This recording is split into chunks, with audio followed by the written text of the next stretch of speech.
Hey, welcome to 23 Degrees Sideways. I just got back again, checking on the stuff that I need to get done, and nothing is happening, so back to the videos.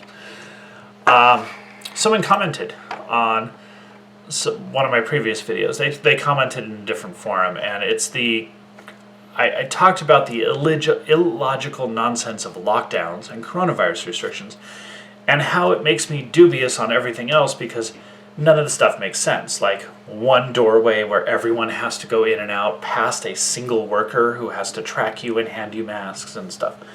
Like this is the best way to spread an infection. You've got a person right there. You know, we know masks don't work very well, if at all. In fact, the one and only randomized control study we have shows that they're basically ineffective. Of course, the social answer, the answer from the media is obviously we need to wear masks more. Mask harder. So here's some other illogics, okay? Restrictions on purchases, okay? You can only buy 2 rolls of toilet paper, 2 packages of paper towels, 1 gallon of milk, whatever is the shortage that week. And it's very weird that we have these random changing shortages, okay? I went through a phase where 1 bottle of detergent. So I would bring my whole family with me because we're all healthy, and we would all buy a bottle of dish soap so that we didn't have to go back to the damn store next week or the next day to look for it, because that's what you do. We'll get to that. Okay, so what if you have a person in your household, technically me, I am the one high-risk person in my household who is not supposed to go out. So I've been going out the most, of course, right? Part of that's just because of the outdoors thing. I firmly believe the best thing for this so-called pandemic is health. But also, necessity. None of this stuff is going to happen without me. So I have a friend whose sister is a transplant patient taking immune suppressants. So for months, this one person is buying all the groceries and supplies for 2 households, so you end up with these restrictions. These restrictions are completely illogical and arbitrary. 1 gallon of milk. What the hell?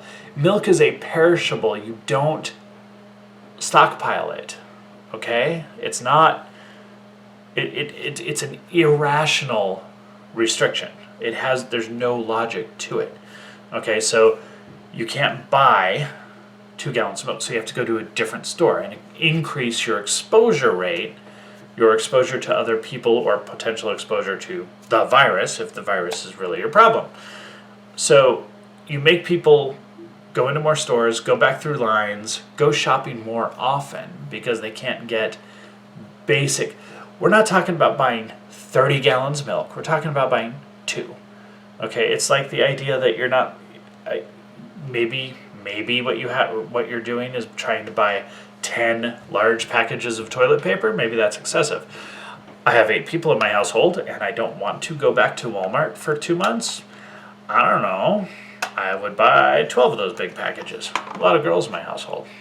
Girls go through toilet paper. So,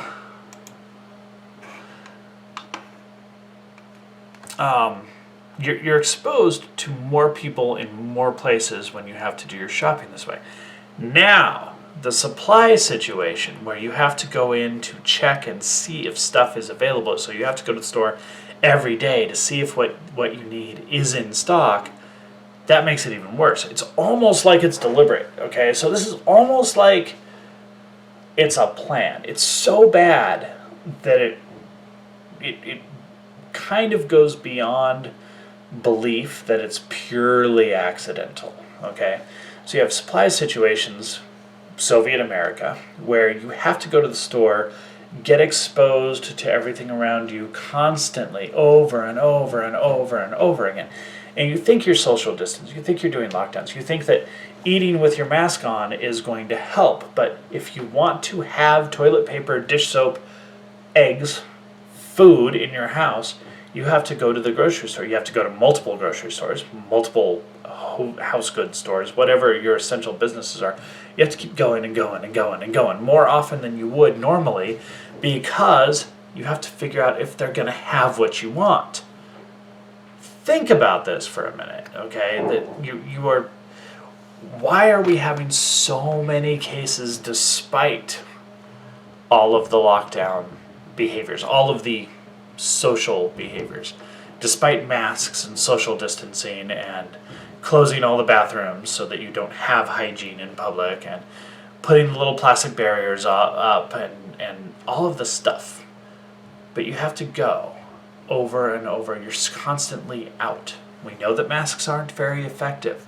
We know this. The science is really freaking clear. Don't argue with me. We know that masks aren't very effective.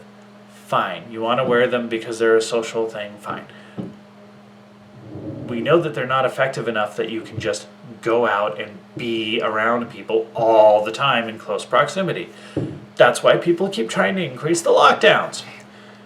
But you keep increasing certain types of restrictions that force people into small areas in groups, continuously cycling groups. It doesn't matter if your store is operating at 50% capacity if people have to go more often. Okay, these stores very rarely operate at more than 30% capacity except on Black Friday. So that's not the thing. It's just circle through, circle through, circle through. You're out. You have to go out more and more and more. This is literally how you would design a system to spread a virus, or to spread a social meme, or to spread a certain type of behavior. Get people into that environment, that particular commercial environment, over and over and over and over and over again.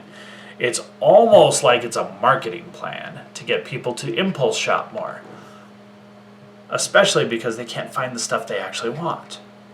Crazy, but I can show you the stock reports and the sales reports that show that that is actually working. So, lack of exercise, lack of sunlight, people are they're being told to stay in more. Keeping people indoors. Indoors is unhealthy, period, dot. There is no case where being indoors is naturally, systemically, structurally healthier than being outdoors. There are times when being outdoors is kind of rough, like in a dust storm or a blizzard or whatever. But by design, by structural design, the way things work, it is not healthier to be indoors than outdoors as a general rule. Indoors is unhealthy. You've got the molds, you've got contaminations, you've got scents, you've got stuff collects inside. Unless you open 3 walls of your house completely for hours every day, the inside is naturally an unhealthy thing. All of our ventilation and cleaning systems are designed to try to alleviate that, but none of them are 100% successful. So, indoors, lack of sun, lack of exercise, increased shopping behaviors.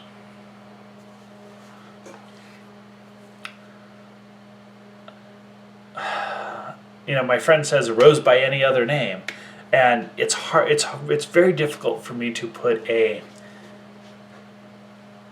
emphasis that this has to be an intentional attempt to spread the virus, but it acts like it. I think that there are definitely some things like it's an actual attempt to increase certain type of market behavior, certain types of consumerism, strong obedience, impulse buys, to alleviate the stress and concern that you can't get what you came for, social compliance. Like there's a lot going on here that I do think is intentional. Is it designed to intentionally spread the virus? I don't know. Increase the traffic in the stores with fewer hours. Empty shelves so people have to go back for whatever is on their list still. Yeah. A little crazy, huh? So that's my video about this. The illogics of the coronavirus lockdowns, part 2. It's almost like it's by design. So once again, I'm not going to say be non-compliant because YouTube probably wouldn't like me to say that. I want you to operate intelligently with your liberty, freedom, mental health, and physical health in mind. Stay sideways.